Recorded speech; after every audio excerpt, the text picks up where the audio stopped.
เปิดโครงการฝึกอบรมกรรมฐานให้นักเรียนมัธยมศึกษา3 แห่งในนครหลวงเวียงจันทน์ในตอนบ่ายของวันที่ 19 มังกร 2025 ที่วัดป่านาคูนน้อยได้มีพิธีเปิดโครงการฝึกอบรมกรรมฐานให้นักเรียนมัธยมศึกษา3 แห่งคือมัธยมศึกษาโศกปะหลวงมัธยมศึกษาดงโดกและมัธยมศึกษานาไซทองรวมทั้งหมด300 องค์ในระหว่างวันที่ 18 หาวันที่ 26 มังกร 2025 เมตตาเป็นองค์ประธานในงานโดย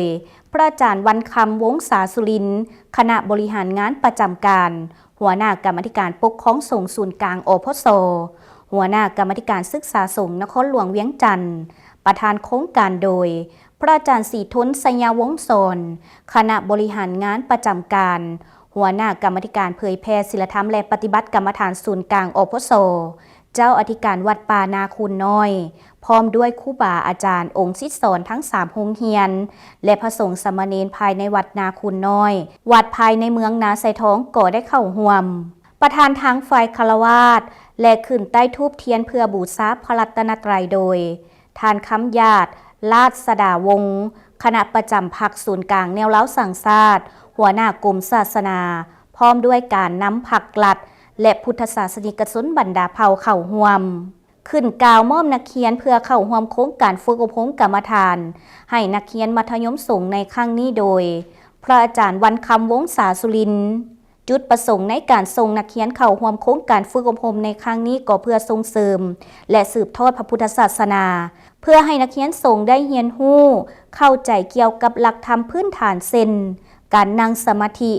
การฝึกจิตใจให้มีความสงบและสามารถนำไปหมุนไส้เข้าในชีวิตประจำวันดังที่พวกเฮาฮู้กันแล้วว่าการศึกษาหำเฮียนแม้นมีความสำคัญและจำเป็นเป็นอย่างยิ่งตลอดกับการพัฒนาทรัพยากรมนุษย์เว้ารวมเว้าเฉพาะในเวียกงานการศึกษาสงฆ์ในการฝึกอบรมในครั้งนี้นักเรียนสงฆ์จะได้เรียนถึงข้อธรรมต่างๆเช่นมรรค8อริยสัจ4และไตรสิกขาหรือศีลสมาธิและปัญญาเป็นต้นหลังจากนั้นพระอาจารย์ศรีทนสยาวงศ์สอนประธานโครงการก็ได้ขึ้นกล่าวหำนักเรียนเจ้าท่านผู้ชมที่จบไปแล้วนั้นก็แม่นข้อมูลข่าวสารที่ทางรายการนำมาเสนอให้กับบรรดาท่านได้ติดตามรับชม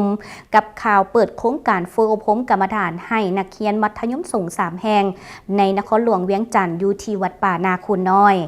และกลับเข้ามาสู่ในระยะสุดท้ายของทางรายการขอบใจกับบรรดาท่านที่ให้เกียรติติดตามรับชมรายการข่าวพศด้วยดีตลอดมาสำหรับมื้อนี้ข้าพเจ้ากันที่เสียมพรพร้อมด้วยทีมงานรายการต้องขอลาบรรดาท่านไปก่อน